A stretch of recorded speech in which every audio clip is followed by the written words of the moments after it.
All right, let's talk about The Passion of Darkly Moon. This is currently streaming on Amazon Prime. I was scrolling through there, came upon this in my recommended to me. I clicked on it because it was starring Brendan Fraser, Ashley Judd, Viggo Mortensen. With that cast alone, it definitely had my attention, especially since it was in the horror category. And I usually know of most horror movies, but definitely not all of them by any means. But I figured with a cast like this, I would have known about it. Now, I wouldn't classify this as horror precisely, but with the ending and some horror elements thrown throughout, I could definitely see why it is labeled as such. I would definitely say this is much more of a drama, and a weird fucking drama at that. This movie is about a woman who takes in a man who was found on the side of the road, nurtures him back to health, finds out he was part of a cult. She tries to help him as best she can by letting him live there. She's a free spirit. He's a Bible thumper who thinks that she should live by the word of God. As it goes on, he starts to have romantic feelings for her, doesn't know what to do about them, and she is dating Viggo Mortensen's character, who is a mute with a temper, but he's a nice guy. He's just, known for his bad temper. Her character is also known in town as a witch, which he finds out later in the movie. And his romantic feelings for her get too overwhelming to the point where he starts to lose it. Oh man, this is an interesting film to review because it's just such an odd fucking movie. Like, everything about this movie just felt off and weird, and I don't know if it was in a good way or not. I feel like this is one of those movies that has, tons of subtext and underlying meanings, possibly, if you really wanted to be one of those people who loves to just break films down and this and that. And who knows, maybe I'm too stupid to get it. I get it. I mean, this movie is mostly about, obsession and repression. His obsession with her and his obsession with the Bible and his repression from his sexual feelings and his desires and whatnot. I mean, that's really what this film focuses on heavily.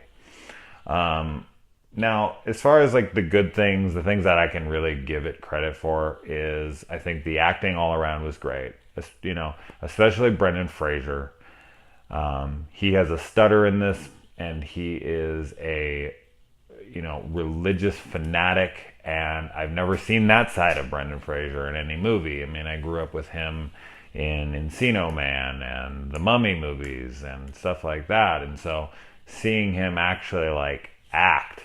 Now, I have seen Brendan Fraser act in certain things, like his character in Scrubs had some dramatic scenes that were good. So I did know he had abilities to act, but they're really never been on display too much for me to really gauge my level of if he can or cannot. And I think that this film definitely proves that he is a better actor than he would probably ever get credit for. Ashley Judd is also very good in this movie. She plays this character well. And Viggo Mortensen, same thing. He has 0 lines in the movie. He's a mute. And he has to obviously make up for everything with hand gestures, facial expressions. And he definitely pulls that off. He's great. I mean, he's Aragorn. He can't do anything wrong. Now, I did like how odd the film felt. I thought that was kind of a thing it really had going for it was just so oddball. I think that if this movie had been more straightforward, it would have been boring. But because of the off-kiltered tone of the film, it at least kept my interest. Now, whether or not I liked this movie, I'm still undecided. I'm probably leaning a little more towards I didn't, because I did feel bored at times. And the reasons are, getting into my bad, is that the scenes they go on for too long. There are certain scenes that are just going on and on and on, and it's just like, fuck, man, I get it. Like, this is happening and this is happening at the same time, and they cut back and forth, back and forth, back and forth, back and forth. It's fucking exhausting. There's this scene where, like, you know, Viggo Mortensen and Ashley Judd are having sex, and, you know, Brendan Fraser is doing something else. I don't want to give away too much, but it just, I mean, it cuts back and forth between that scene.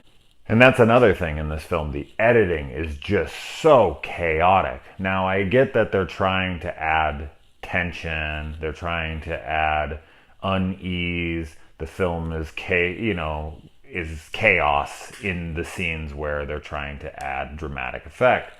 And I get that, but it just felt so cheap and haphazard. It didn't feel like it was, you know, there for a reason, and that it was competently edited. Like, I felt like they could have done what they were trying to go for, but that it just wasn't done very well. Another thing, this movie, now Amazon has this movie presented in, you know, the fucking square frame, sides chopped off, full screen kind of presentation. I think that's like 133. I've never been good with that stuff. I always forget what's what. And so the movie very much looked made for TV. Now, I don't know if there is a widescreen version out there that's cleaner and it looks like a feature film, but I doubt it. It very much feels made for TV. Now, it is R-rated. It's not super R-rated by any means. There's really no gore, no nudity, no anything like that. So,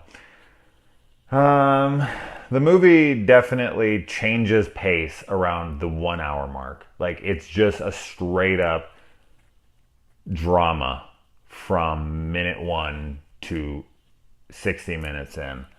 And then it just starts to get weirder and weirder as Brendan Fraser's character kind of starts to lose it. And so I did like that his descent started, but I just felt like maybe it could have started a little sooner, because by that point it was kind of like, ugh, is anything going to happen in this movie? And there's random shit in this movie.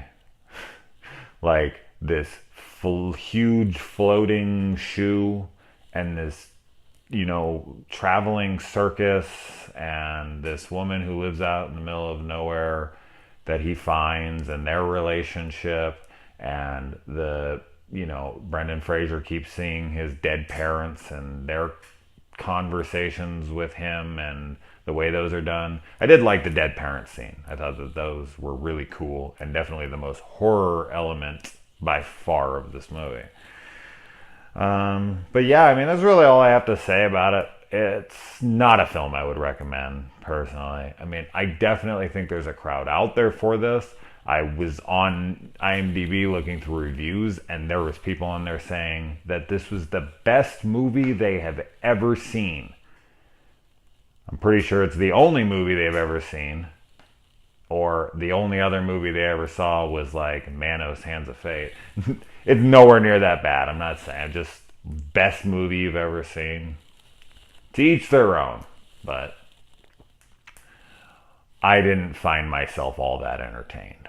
But I did get to see some excellent acting by Brendan Fraser, and I always knew he had it in him. He has a ton of bugs on his face in this movie. I mean, he really gave it his all. Ashley Judd has like full hairy armpits, so they dedicated themselves to the role at least. So yeah, I wasn't a huge fan.